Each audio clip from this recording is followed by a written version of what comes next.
அவன் மசுரை பிடிச்சி இந்த கணத்துல அடிக்கிறான். அடிச்சு அவன் தாடியை சொல்லிட்டு வெளியே தான்.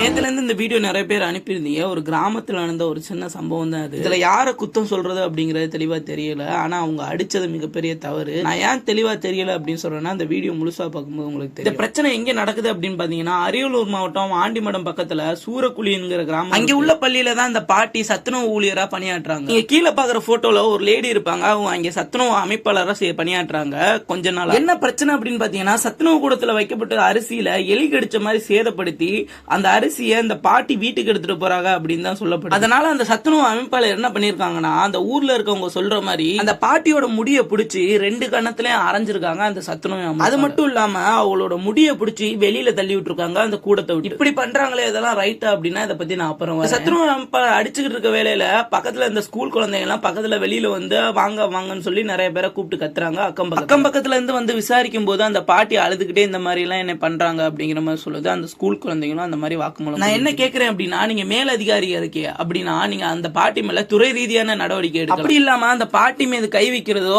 ஆபாசமா பேசுறதோ எந்த விதத்துல இந்த மாதிரி வேலை பார்க்கறதுக்கு எதுக்கு நீங்க ஊழியரா இருக்கீங்க, அதாவது அமைப்பாளங்கிற பேர்ல மேல் இடத்துல இருக்கீங்க. இங்க இருக்க நபர்கள்லாம் அந்த மூட்டையெல்லாம் பார்த்துட்டு இது எளிதான் கடிச்சிருக்கு அப்படின்னு சொல்லிட்டு கன்ஃபார்ம் பண்ணி சொல்றாங்க. பாதிக்கப்பட்ட பாட்டியும் கண்ணீர் மல்க பேசுறாங்க. வீடியோ ஸ்டார்டிங்ல சொல்லியிருந்தேன் யார் மேல குத்தம் சொல்றது அப்படிங்கறது தெரியல அப்படிங்கிற மாதிரி. அந்த பாட்டி பாத்தீங்கன்னா பல வருடமா இங்க வேலை பாக்குறாங்கன்னு நினைக்கிறேன். அந்த பையன் கூட அந்த வீடியோல சொல்லி இருப்பான். அந்த வீடியோல குறிப்பிடுறாங்க புதிதா வந்த சத்துணவு அமைப்பாளர் அப்படின்னு. பார்வையில அந்த மாதிரி எடுத்துட்டு போற மாதிரி தோணி வச்சா என்னன்னு தெரியும். அதனாலதான் இந்த வீடியோல யார தப்பு யார ரைட்டு சொல்றதுன்னு தெரியல அப்படிங்கிற மாதிரி. ஒரு வயதான பாட்டி மேல அவ்வளவு துணிச்சலா கை வைக்கிறது எந்த விதத்துல நியாயம்னு எனக்கு சத்தியமா தெரியல. நீங்க கீழே கமெண்ட் செக்ஷன்ல கமெண்ட் பண்ணி. ஆனா அந்த பாட்டியை கடுமையை தாக்கியதுக்கு பதில் சொல்லியா இந்த வீடியோ நிறைய பேருக்கு அனுப்புங்க. அந்த சத்துணவு அமைப்பாளர் மேல கண்டிப்பா தக்க நடவடிக்கை எடுத்து அந்த பாட்டியை கொடூரமா தாக்கியதுக்கும் ஆபாசமா அந்த பாட்டியை பேசியது ஷேர் பண்ணிட்டு இதை பத்தி நீங்க என்ன நினைக்கிறேன்னு கீழே கமெண்ட் செக்ஷன்ல மறக்காம கமெண்ட் பண்ணிட்டு போங்க.